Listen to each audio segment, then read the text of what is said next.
Peter 2, verse 4. Pros hon pros ergomenoi lithon zonta, hupa anthropon men, apodedokimasmenon, pera de theo eklekton entimon. Translated, it says, let me get my pen here.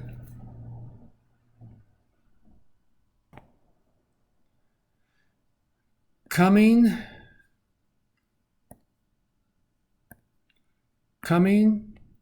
to him, a living stone. Then you have to pick up this participle down here. Rejected by men on the one hand. Remember the men day? We looked at this before. On the one hand, then you translate the day on the other hand. Rejected by men on the one hand, but by God chosen and precious on the other. Okay? So that's one way you can translate that. You won't see the men day translated in most of the translations in English. They just kind of leave it out. All right, we want to analyze these verbs. So let's look at these. Pros ergomenoi. That's built off the lexical form, pros ergomai. And this is a present, middle, or passive participle, nominative masculine plural. And it's built off the lexical stem. So let's just take that. I'm going to change pen colors so you can see the difference, see what we're adding.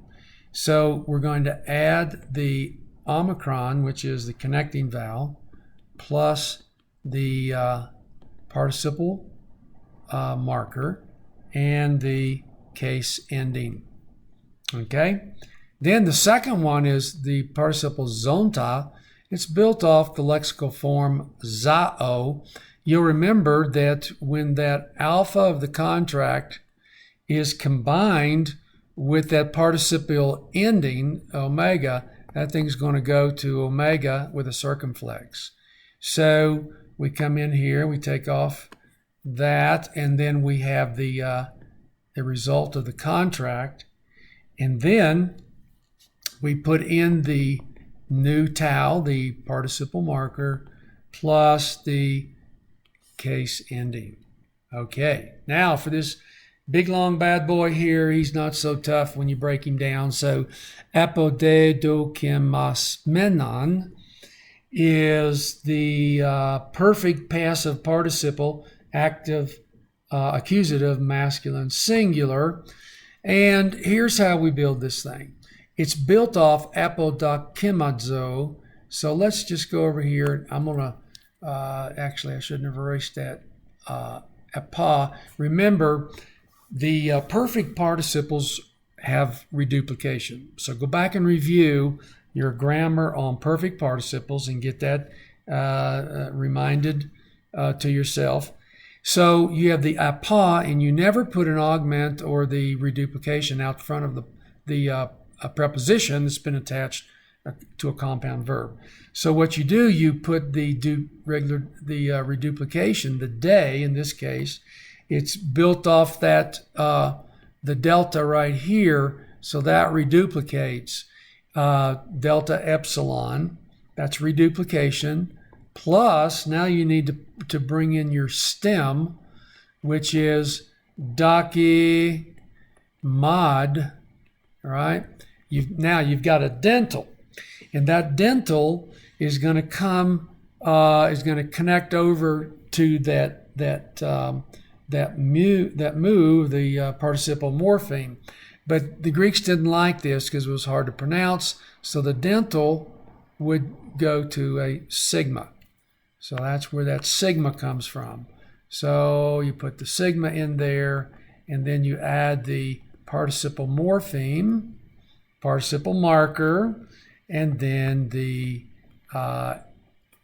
personal ending.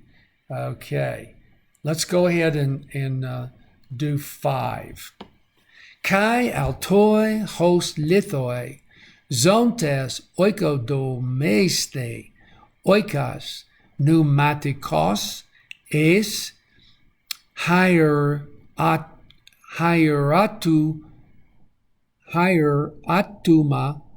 hagion. Okay, that is take out that's from the Greek text.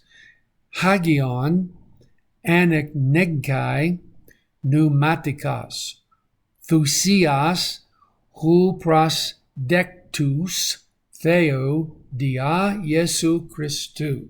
All right, our translation of verse 5 then.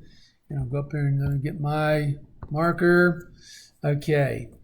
And you yourselves. Now that could be intensive. Remember what happens when you intensify with a pronoun in Greek. You yourselves, or sometimes it's he himself, she herself, that kind of thing.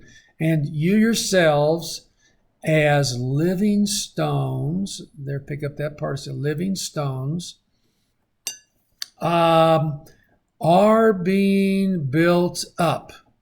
Okay, now, you could take that oikodomeo could be either a present middle indicative, you translated it, are being built up, or it could be a present middle imperative. Remember, those forms look the same. So in that case, it would be you as living stones be built up. Now, you, the interpreter, have to decide which it is. Okay, I'm going to go with the non-imperative here. Are being built up as a spiritual house, pardon me, unto a priesthood holy, that is, holy priesthood. And here's your infinitive, to offer spiritual sacrifices, acceptable to God through Jesus Christ. So we bring our sacrifices to Him, and only because of Jesus are they accepted by the Father, right? Okay, now I'm going to let's break these verbs down. Here's za'ao again. Same thing happens there that happened above. So we have that contract. So you have zo plus the new tau plus the case ending. Then we have the next verse here is oikodomeo. We have a present passive indicative second person, and we just did that translation and tried to show you the two ways you can take that.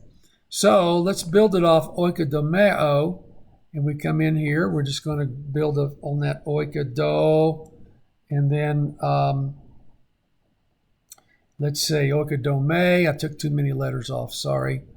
Oikodome plus este. Now what you have there is you've got the contract epsilon, and it's coming together with that este, the epsilon on the este ending, and you know already that is going to do what?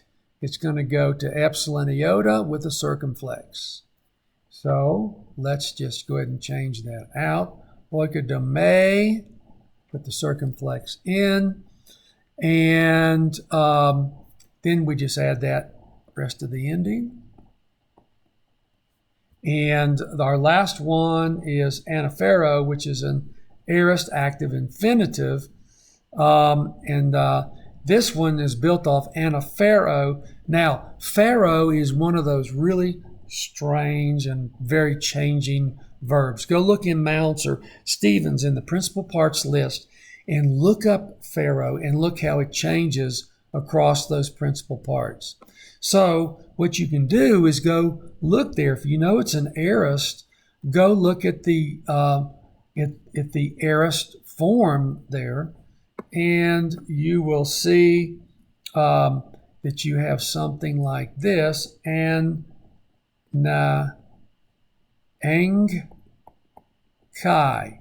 And what that is, that's simply that kappa, this chi ending here is Well, that's part of the second aorist unaugmented stem, and then you're just adding the I ending. Okay, hope this helps.